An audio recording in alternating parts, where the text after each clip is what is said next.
नमस्कार। Class 12th subject history में आपका हार्दिक स्वागत है। मैं हूं के शेखर। आज का टॉपिक है political and economic history 6th century BCE to 6th century CE part 3। इसी लेसन के पिछले भाग में हम मौर्य साम्राज्य, अशोकन इंस्क्रिप्शन, मौर्यन साम्राज्य का central administration, provincial administration, importance of Mauryan empire और मौर्यन एम्पायर के पतन के क्या कारण थे इत्यादि विषयों पर हम विस्तृत रूप से चर्चा किए थे। आज के इस पार्ट में हम जो है chiefs and kings in the south, Kushana rulers, विशेषकर कनिष्क के बारे में, divine kings, divine theory of kinship, Gupta empire और लैंड ग्रांट्स के बारे में चर्चा करेंगे। आइए आज के लेसन की शुरुआत करते हैं। Chiefs and kings in the south. Chiefs and kings in the south. इसको शुरू करने से पहले इसको कुछ शब्दों के मीनिंग को समझना आवश्यक है। जैसे chief, chief was a powerful man whose position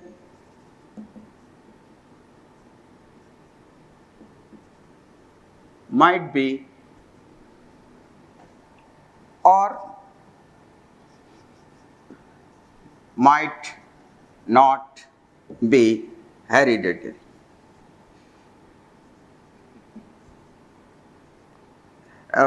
chief जो है एक शक्तिशाली व्यक्ति होता था। उसकी पोजीशन वंशानुगत भी हो सकती थी, नहीं भी हो सकती थी। दक्षिण भारत के जो शासक थे उनको जो है किंग की बजाय चीफ शब्द का प्रयोग किया गया है और किंगडम की जगह जो है चीफडम का प्रयोग किया गया। इतिहासकार चीफडम का प्रयोग करते हैं। दूसरा जो शब्द है तमिलगम।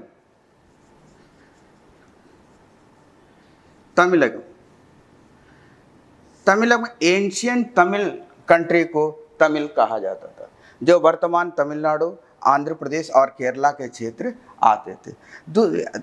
नेक्स्ट जो इसको समझने के लिए तमिल जो संगम लिटरेचर,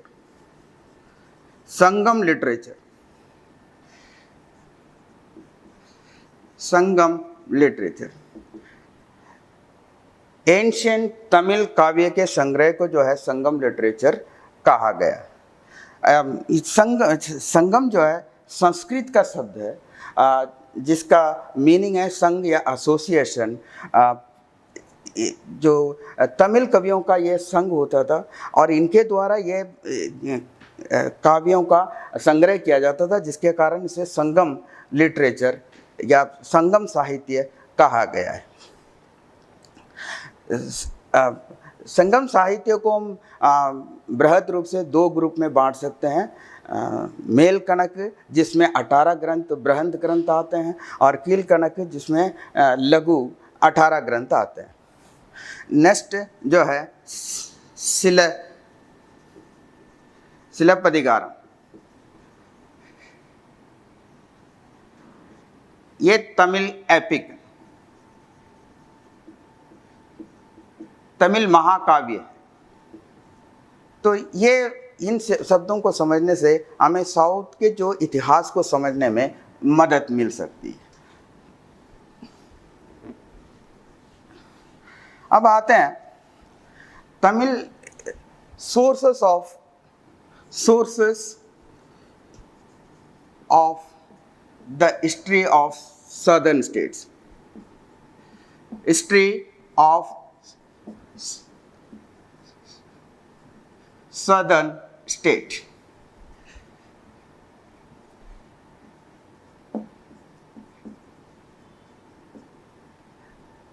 जब जो इसका पहला जो मिलती है इनका जो है मेगास्थनीज का अकाउंट।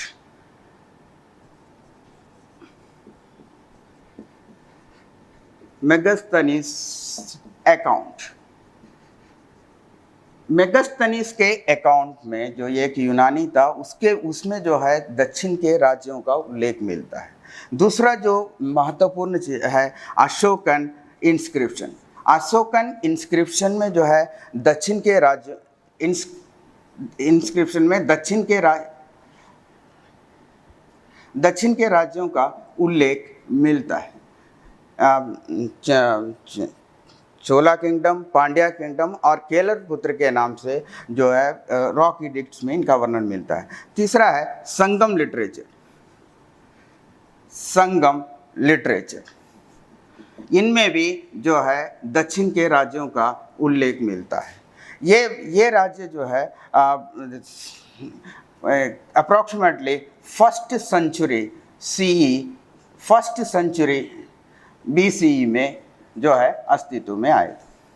फर्स्ट सेंचुरी BCE में ये राज्यों का अस्तित्व मिलता है।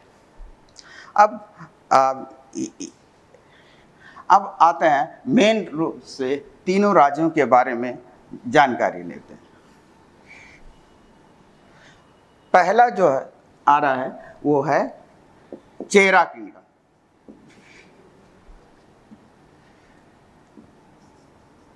चेरा किंगडम,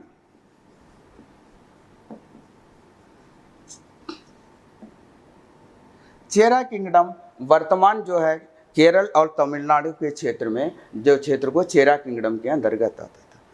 इसका जो यशस्वी या उल्लेखनीय राजा जो किंग हुए थे वो है उदयनजिरल। इनका बेटा था नेडुंजिरल आदन। ये एक महान शासक था। ये defeated many kings and took the title of Adhiraj. Chera कवियों ने सेनगुटवन को महान शासक के रूप में उद्धृत किया है। इसके बाद हम आते हैं नेक्स्ट जो साउथ कट के किंगडम है वो है चोला किंगडम।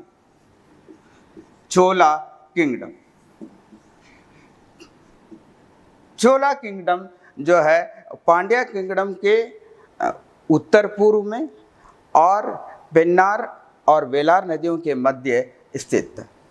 इसका जो प्रथम जो किंगडम थी उरैयूर तिरुचिरापल्ली में आती है। ये तिरुचिरापल्ली में आती है और ये एक सूती वस्त्र का केंद्र था।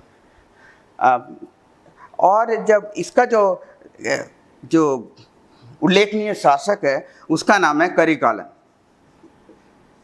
करिकालन इसका एक महत्वपूर्ण शासक था। इसने जो है इसके जो राजधानी को जो है पुहार कावेरीपट्टनम में शिफ्ट किया, स्थानांतरित किया।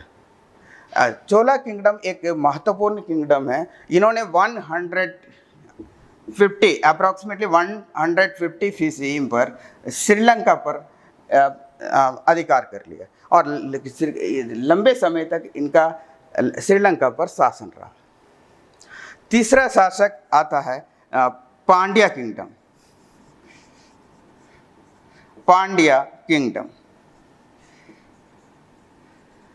सुदूर दक्षिण में दक्षिण पूर्व क्षेत्र में जो है पांड्या किंगडम है, जो आधुनिक जो है रामनाथपुरम, तिरुनेलवेली और मदुरई का इलाका आता है।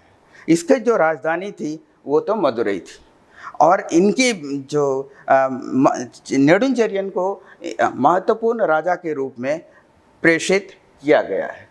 संगम साहित्य में भी नेडुंजरियन को एक महत्वपूर्ण या बहुत ही महत्वपूर्ण सम्राट के रूप में स्वीकृत किया गया है। इसके बाद आते हैं सोर्सेस ऑफ इनकम। ये तीनों जो राज्य थे बहुत ही संपन्न थे और लंबे समय तक ये अस्तित्व में रहे। तो इसमें हम देखते हैं सोर्स ऑफ इनकम क्या है। सोर्सेस ऑफ इनकम, ये सबसे है, फर्स्ट है नेचुरल रिसोर्सेस, नेचुरल रिसोर्सेस। दूसरा है ट्रेड, दूसरा है ट्रेड। ये दोनों राज्यों का जो प्राकृतिक संपदाओं से भरपूर थे। दूसरे इनके व्यापारिक जो है संबंध भी थे। इनका व्यापार मुख्य रूप से रोम से होता था। पहले पहले इन्होंने अपना व्यापार जो है अरब से होकर रोम से व्यापार करते थे। बाद में इनका व्यापार सीधे जो है रोम से स्थापित हो गया। ये किन चीज़ों का यहाँ से एक्सपोर्ट करते थे, एक्सपोर्ट किन चीज़ों का यहाँ से करते थे, खासकर मसालों का, स्पाइसेस का सबसे ज़्यादा इस्तेमाल जो निर्यात किया जाता था। स्पाइसेस में भी ब्लैक पेपर इसमें प्रमुख थे। हाथी दांत और मोती और जो है बहुमूल्य जो है लकड़ियाँ और जड़ी बूटियाँ और कपड़े इत्यादि चीज़ों का भारत से निर्यात किया जाता था। और जो रोम जो आयात करते थे कच्चे माल के रूप में तांबा, इंपोर्ट किसका करते थे, रॉ मटेरियल के रूप में जो है तांबा, सीसा और टिन का आयात करते थे। और तैयार माल के रूप में ये मदिरा और जो अच्छी उच्च कोटि की जो है मिट्टी के बर्तन और आपके आभूषण, सोने और चांदी के सिक्के आयात किए थे। इस कारण इन तीनों राज्यों का जो आर्थिक दृष्टि से बड़े संपन्न थे। और इनका व्यापार इनके अलावा रोम के अलावा श्रीलंका से भी होता था और दक्षिण पूर्व मलई से भी इनका व्यापार था। लेकिन ये तीनों राज्य आपस में सामंजस्य या मित्रता नहीं थी। ये तीनों राज्य आपस में झगड़ते रहते थे और युद्ध होता रहता था, जिनके कारण इनका धीरे धीरे इनका शक्ति का ह्रास हुआ। ये रहे दक्षिण के राज्य के बारे में विवरण। अब हम आते हैं दूसरा जो है कुषाण रूलर्स के बारे में।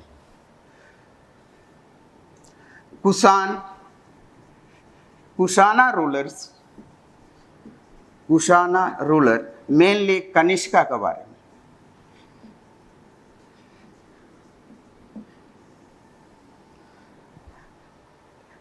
कुषाण जो रूलर्स थे ये ट्राइब थे, ये मध्य सेंट्रल एशिया के थे। धीरे धीरे इन्होंने अफ़गानिस्तान पर जो कब्जा किया, अफ़गानिस्तान में अपना अस्तित्व जमाने के बाद इन्होंने हिंदू कुश को पार कर भारत में जो है अपनी स्थिति को मजबूत किया।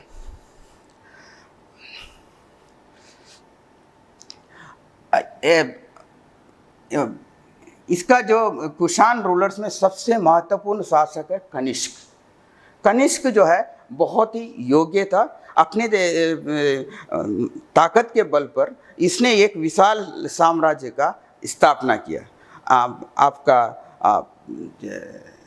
वहाँ वाराणसी तक, मगध तक इसकी जो है साम्राज्य का विस्तार हुआ।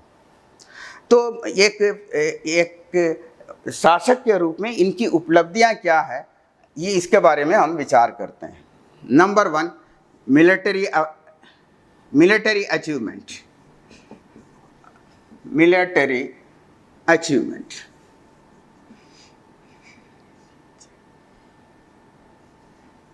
मिलिट्री अचीवमेंट्स सबसे प्रमुख है। युआन सैंग एक चीनी यात्री था।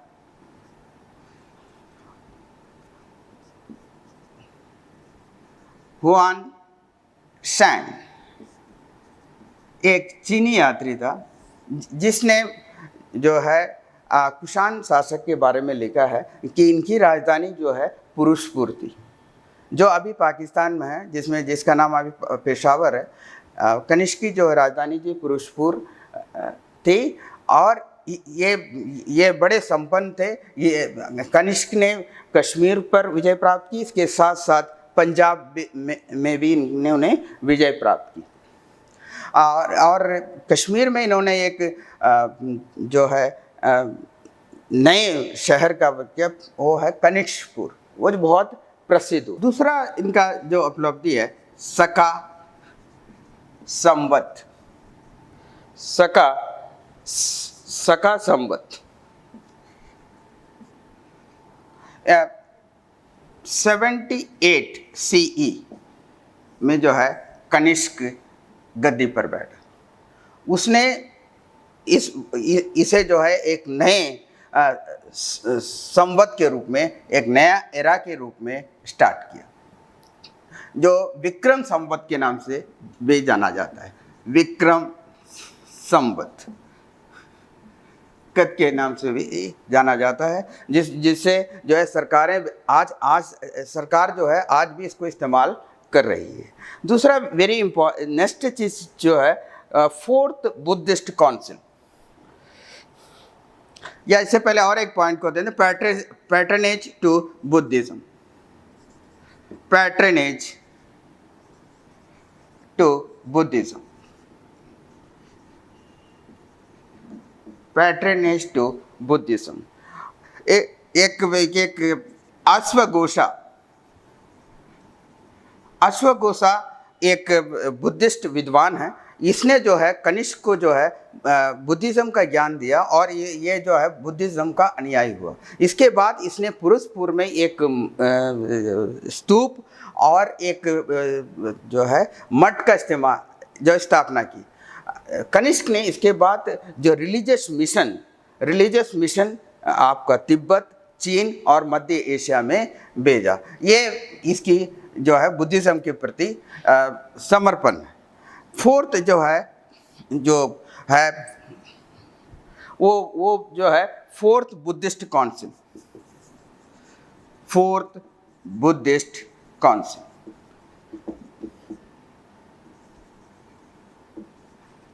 वो फोर्थ हम पहले ही पढ़ चुके हैं, जो बौद्ध भिक्षुओं में मतभेद हुए थे, और ये कई काउंसिल में इसको निभाने की कोशिश की गई थी। और इसका जो फोर्थ काउंसिल जो है वो कश्मीर में हुआ था, कनिष्क की देखरेख में, कनिष्क की अध्यक्षता में, जिसमें जो है बुद्ध धर्म जो है दो वर्गों में बट गया, महायाना और हीनयाना।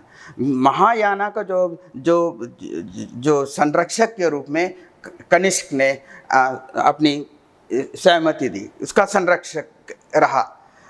इस प्रकार ये जो है कनिष्क की जो उपलब्धियां हैं। अब एक बात आती है divine king, divine king, divine king,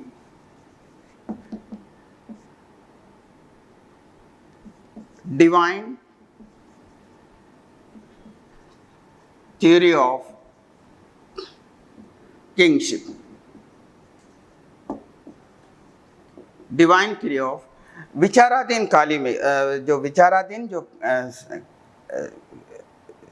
जो समय में एक नई अवधारणा आई, वो है divine king, divine theory of kingship. इस विचार में क्या है कि जो शासक वर्ग होता है वो अपने आप को जन साधारण से ऊपर स्थापित करना चाहता है। इसके लिए शासक जो शासित हैं से ऊपर स्थापित करने के लिए जो शासक वर्ग का संबंध जो है वो देवी देवताओं में ढूंढने लगा। और ये जो है फर्स्ट सेंचुरी BCE से लेकर फर्स्ट सेंचुरी CE के बीच हुआ। और इस दौरान जो है ये अपने को ऊंच प्रदर्शित करने के लिए देवी देवताओं से संबंध स्थापित करने के लिए लगे। इसमें सबसे ज़्यादा जो है जो कुशाना जो शासक थे, इन्होंने इसका सबसे ज़्यादा प्रयोग किया। जो कुशाना किंग थे, इन्होंने जो है इसका जो है इस्तेमाल किया। ये शासक जो है अपने को देवपुत्र कहते थे। इतिहासकारों का मत है कि ये देवपुत्र कहने का यह है कि ये अपने आप को देवतुल्य समझाते थे और सामान्य जन सामान्य से ऊपर उठाते थे। तो ये इसका ज़्यादा से ज़्यादा प्रयोग जो है कुषाण शासकों ने किया। और इसमें क्या इसमें जो कई सारे जो मूर्तियां जो हैं वो देवालयों में स्थापित की गई। जैसे कनिष्क की जो मूर्ति है, जो प्रतिमा है, वो मथुरा के देवालय में और अफगानिस्तान के देवालयों में स्थापित की गई। ये अपने को देवतुल्य, इसको स्थापित करने का पीछे मकसद यह था कि ये अपने को देवतुल्य समझते थे और देवपुत्र कहलाते थे। शायद इतिहासकारों का मत है शायद ये विचार इन्होंने चीन से लिया होगा, क्योंकि चीन के जो शासक हैं वो अपने को स्वर्गपुत्र कहलाते थे। तो यहाँ पर एक जो है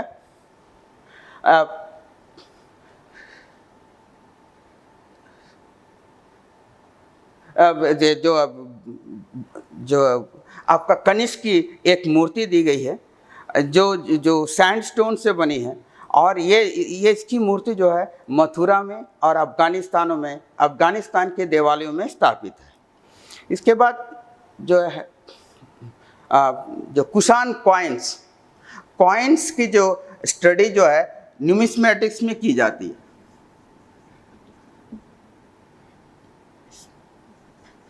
न्यूमिस्मेटिक्स में कॉइन की स्टडी की जाती है। जिस कॉइन में कोई भी लेख नहीं होता है उसे जो है पंच मार्क्ड कॉइन कहते हैं। पंच मार्क्ड कॉइन्स कहते हैं। जो कुषाणा कॉइन्स यहाँ पर आपको दो दिखाए गए हैं, एक में जो है किंग कुषाण को दिखाया गया है, दूसरे में एक डाइटी को दिखाया गया है। यस, अब हम गुप्ता एम्पायर के बारे में चर्चा करेंगे। गुप्ता एम्पायर, गुप्त साम्राज्य को जानने के लिए हमारे पास कौन कौन से स्रोत हैं।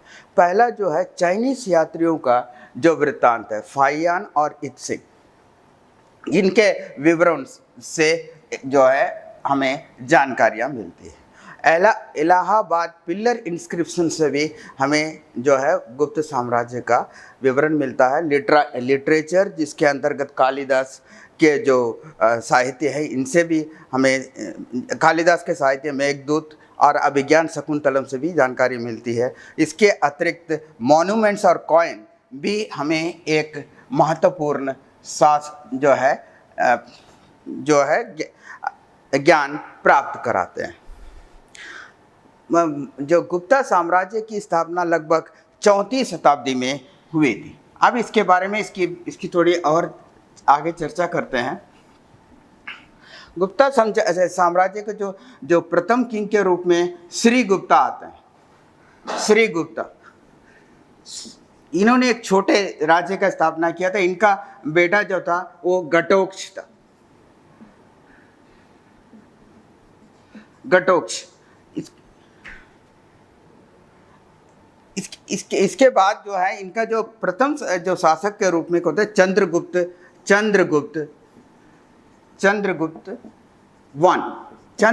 ऑन 319 से 335 CE तक शासन की।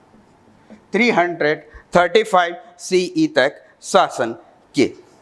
ये एक महान शासक था। इसने अपना संबंध जो है नेपाल से स्थापित किया और जिसके कारण ये अत्यधिक मजबूत हुआ। इसने जो है एक नए एरा का भी स्थापना की जिसको गुप्ता एरा कहा जाता है। दूसरा जो शासक था चंद्रगुप्त का बेटा समुद्रगुप्त,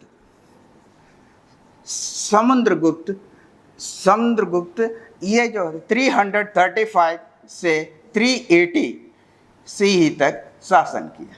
यह एक महान शासक था। इसने गुप्त साम्राज्य का विस्तार बहुत अधिक किया और इसका जो सारा विवरण जो है इलाहाबाद के पिलर इंस्क्रिप्शन में इसकी उपलब्धियों का वर्णन किया गया है। और इसके जो दरबारी कवि थे वो हरिसेना थे। इसके समुद्रगुप्त के शासनकाल में श्रीलंका के जो शासक थे, उन्होंने गया में एक मठ बनाने के लिए आज्ञा मांगी, जिसे जो है समुद्रगुप्त ने प्रदान की। समुद्रगुप्त का जो बेटा था वो था चंद्रगुप्त II। इसने 380 CE से 412 CE तक शासन किया। इसने ये एक महान शासक था और इसने चंद्रगुप्त विक्रमादित्य की उपाधि से सम्मानित हुआ। इसने मध्य भारत के जो शासक वाकाटक के जो रुद्रसेना है, इससे अपने बेटे का वैवाहिक संबंध स्थापित किया। इससे इनका जो रुद्रसेना की मृत्यु के बाद जो है चंद्रगुप्त का प्रभाव ज़्यादा हुआ। इस चंद्रगुप्त के बाद जो है वो कुमारगुप्त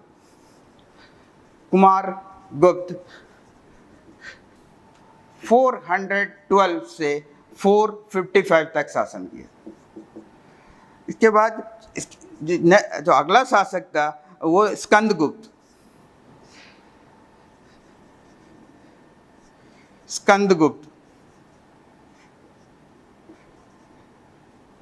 455 से लेकर 467 तक शासन किया। इस समय हुनों ने भारत पर आक्रमण शुरू किया, जिसको स्कंदगुप्ता ने इसका डटकर सामना किया। स्कंदगुप्ता के बाद जो परवर्ती शासक आए, उनके समय जो है गुप्त साम्राज्य जो है समाप्त हो गया। प्रिय बच्चों, इसके तब भूमि जो अनुदान के बारे में थोड़ी सी जानकारी लेते हैं।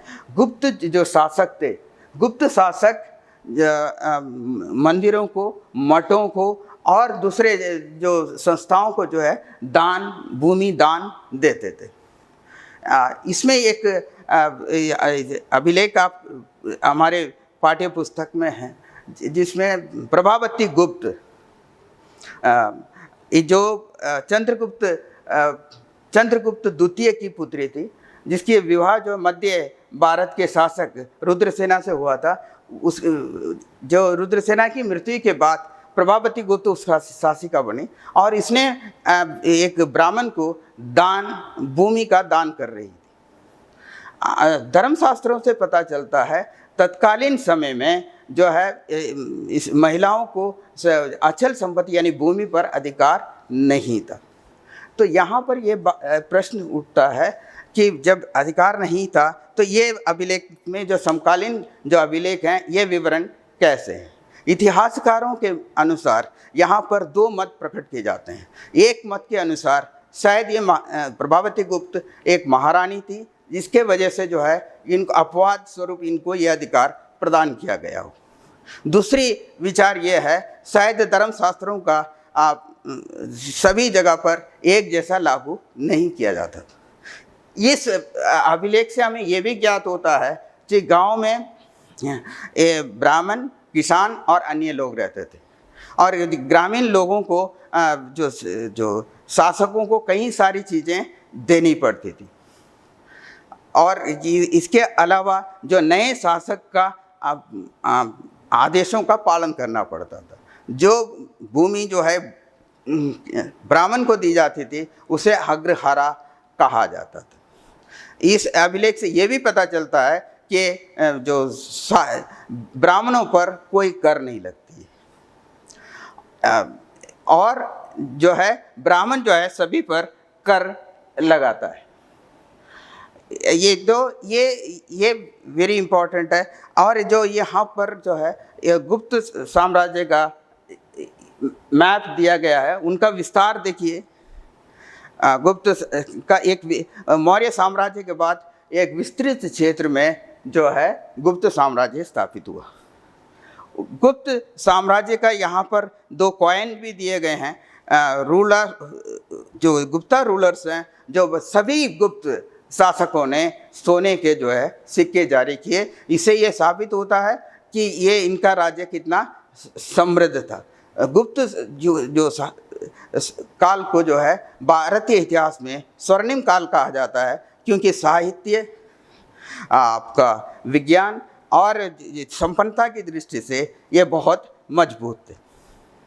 प्रिय बच्चों, जो पुस्तकों में जो स्रोत दिए जाते हैं वेरी इम्पॉर्टेंट होते हैं। ये स्रोत जो है आपके प्रश्न पत्रों में पूछे जाते हैं। मैं यहाँ पर एक स्रोत आपके लिए प्रस्तुत कर रहा हूँ। यह है प्रभावती गुप्त एंड द विलेज ऑफ दंगुना। इसमें आपको इस पैसेज को आप एक दो बार जरूर पढ़िएगा। पढ़ने के बाद इन प्रश्नों का उत्तर लिखिएगा। Who had issued this inscription? Why did she want to donate the land?